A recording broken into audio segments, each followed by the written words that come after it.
재건축 초과이익 환수에 대해서 좀 살펴보도록 하겠습니다. 오늘은 우리가 지금 공부를 하고 있는 게 기존 재개발 재건축을 담고 있는 도시및 주거정비법을 다 공부하신 분들이 모여서 새롭게 2018년 2월 그부터 시행되는 가로주택 정비 사업, 소규모 재건축 사업, 우리끼리는 미니 재개발, 미니 재건축을 불렀죠.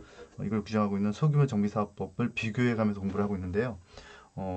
최근 이슈가 많이 됐었죠. 강남의 모 지역의 재건축 초과이익 환수에 대해서 국토부에서 우리가 예상했던 금액보다 훨씬 많은 금액을 지금 부과하겠다라고 하고 있는데요. 이렇게 부과하는 대상 사업장이 어디인지, 그리고 그런 부과 기준과 부과 금액은 어떻게 측정이 되는지에 대해서 공부를 하고요. 그리고 우리가 알고 있는 소정법에 의한 미니 재개발 재건축은 부과 대상인지 아닌지에 대해서 좀 보도록 하겠습니다. 그보다 앞서서 하나 좀 설명을 좀 드리면, 저희가 이제 계속 그 재개발 재건축을 공부했던 분들이 모였죠. 모여가지고 다시 또 이제 이 가로채 정비 사업을 더 깊이 공부해 보겠다고 다시 모이신 분들이 있는데, 이분들과 함께 계속 지금 이렇게 영상을 찍어서 공부를 하고 있는데요. 이번에 내일 모레 석가탄신일이죠. 석가탄신일 날 저희가 현장을 한번 가보려고 해요. 아직까지는 소규모 정비 사업이 이렇게 막 많지는 않지만, 제가 예견한 게 이제 앞으로는 몇천 군데 이상씩 이렇게 만들어질 가능성도 있다고 했죠. 그래서 최근에 얘기가 나왔던 송파 모 지역을 저희가 한번 다녀왔던 적이 있었고요. 이번에 내일 모레는 이제 석송 쪽에 뉴타운에다가 이제 해제된 지역에 대해서 한번 저희가 한번 가봐서 그 지역들이 지금 최근에 뭐 동률이 한 70% 넘었다고 하니까 그 지역이 어떻게 추진되는지 한번 가서 보도록 하겠습니다. 그리고 제가 파이낸셜 뉴스라는 곳에 칼럼을 일주일에 한 번씩 저랑 저희 지인분들 해가지고 칼럼을 쓰고 있는데, 내일자로 해가지고 이 재건축 초과이익 환수가 가로정비 사업에 해당이 되는지 안 되는지에 대한 내용을 Q&A로 적어드린 게 있어요. 그래서 그것도 보시면은 아마 도움이 되실 것 같아요. 본격적으로 초과이익 환수가 어떻게 되는지에 대해서 좀 살펴보도록 할게요. 우선 초과이익 환수가 뭔지 한번 봐야 되는데요. 초과이익 환수는 이게 이 법령 자체가 재건축 초과이익 환수에 관한 법령이거든요. 그래서 재건축에 해당이 되고 재개발에 해당이 안 돼요. 재건축에 해당이 되는 이유는, 재건축은 말 그대로 건물을 다시 지으면서 이제 새롭게 부가 창출됐다고 보는 거예요. 근데 재개발 같은 경우는 정비 기반 시설 때문에 하는 거기 때문에, 이 기반 시설이 원래 설치 의무자는 국가거든요. 근데 국가가 그걸 대신 못 해주니까 그 지역 주민들한테 조합을 결성해서 하도록 하고 있는 건데, 그래서 재개발 같은 경우는 부가 대상이 아니고요. 재건축 같은 경우 부가 대상으로 보셔야 돼요. 그리고 부가 기준은 다 모든 금액에 대해서 부과되는 게 아니고, 종료 시점에 부과되는 주택의 가격에서 개시 시점의 가격을 빼고 그 다음에 정상적으로 가격이 올라간 건 또 빼요. 그러니까 이제 그 다음에 다시 개발 비용 빼고, 그래서 빼는 항목도 여러 가지가 있는 거죠. 그래서 전부 다 부과하는 게 아니니까요. 이게 막 올라갔다는 금액에서 모든 걸 부과하는 게 아니에요. 그래서 제가 칼럼에도 썼지만, 이런 것들 다 뺐음에도 정상적이지 않게 더 많이 올라간 것들을 부과하는 거거든요. 양도세하고도 비슷한 건데, 벌었으니까 내는 비용인 거죠. 바꿔서 얘기하면요.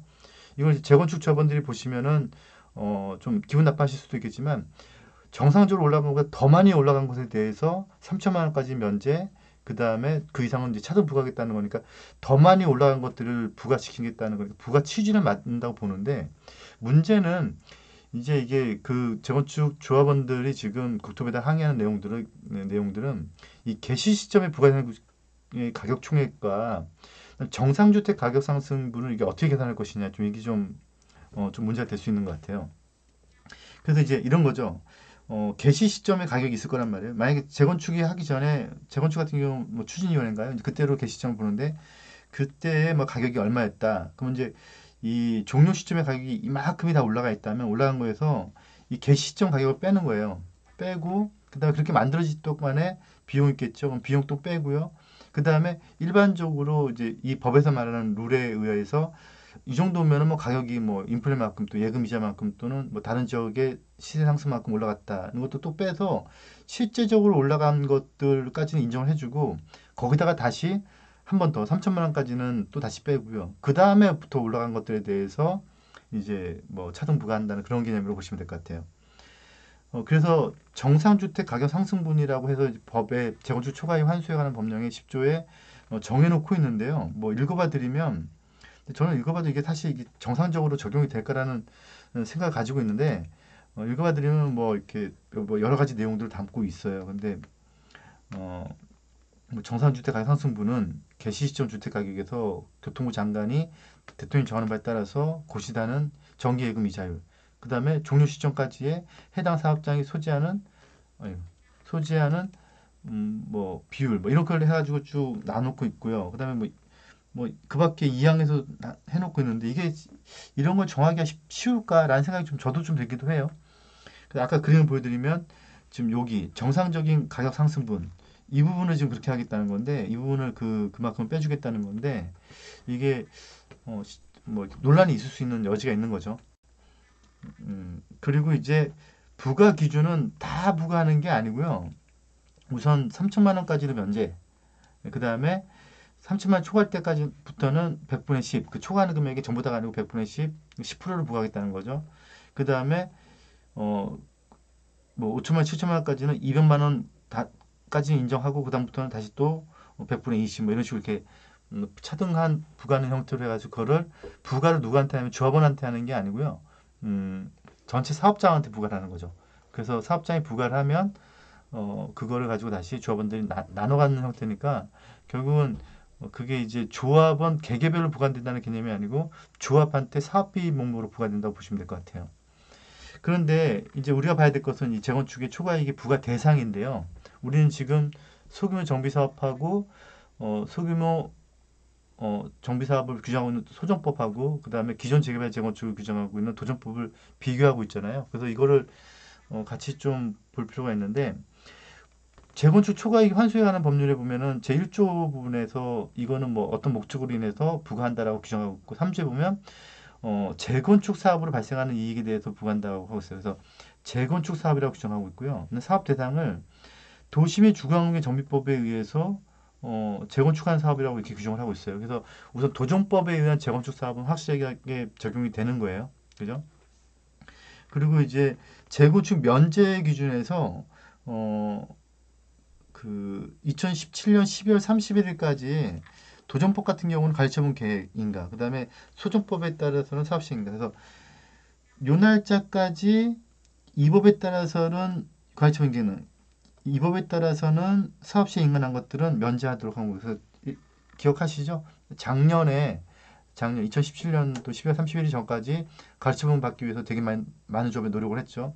근데 현실적으로 그게 가능하지 않았지만 그런데 이제 이 법령이 그럼 결국은 이제 빈지 및 소규모 정비 사업법에 의한 소규모 재건축은 윤활차 전이 사실 사업 시행과 받기가 불가능했거든요. 왜냐하면은 이 현장은 2018년이었으니까요. 그래서 요 날짜가 요 도정법에 해당되는 내용인지 이 전체에 해당되는 내용인지가 명문이 약간 좀 불명확한데 일반적인 명문의 흐름은 둘 다로 해당되는 걸로 봐야 될 것 같아요. 그래서 소규모 정비 사업도 해당이 된다고 우선은 우리는 해석을 해야 될 것 같고요. 그 대신에 이제 이렇게 됐을 때는 면제되는 규정이고요. 그다음에 소규모 정비 사업법에 보면 관리처분 내용에 제 33조 소정법이죠. 소정법 33조의 관리처분 내용에 여기 6항에 소규모 재건축 사업 같은 경우는 재건축 초과이익 환수하는 법률에 따라서 이 분담금 규정을 내용을 포함하도록 하고 있으니까 소규모 재건축 사업에서 초과이익 환수는 우선 적용된다고 보셔야 될 것 같아요.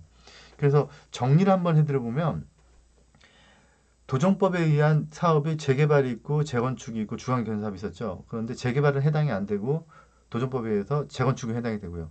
그 다음에 소규모 정비사업법에 보면은 빈집 정비사업, 자율주택 정비사업 이건 우리가 필요 없고 그 다음에 가로주택 정비사업하고 소규모 재건축 사업이 있었죠. 근데 이 중에서 가로주택 정비 사업은 해당이 안 되고 소규모 재건축 사업은 해당이 된다고 보시면 될 것 같죠. 그래서 우선 우리가 알고 있는 미니 재개발 쪽이라고 붙은 것들은 해당이 안 되고요. 재건축이라고 붙은 것들은 해당이 되는데 약간씩 적용 기준만 다르다라고 보시면 될 것 같아요. 네. 밴드 통해서 뵙고요. 그 다음에 현장에 대해서 계속 저희가 고지를 할 테니까 밴드 통해서 고지할 테니까요. 여기서 말하는 밴드는 평생교육원 밴드가 아니고 저기 가로정비사업 포럼 밴드거든요. 그 밴드 통해서 고지할 테니까 내일 모레 석가탄신일 날 오실 분들은 뵙도록 하겠습니다. 네, 수고하셨습니다.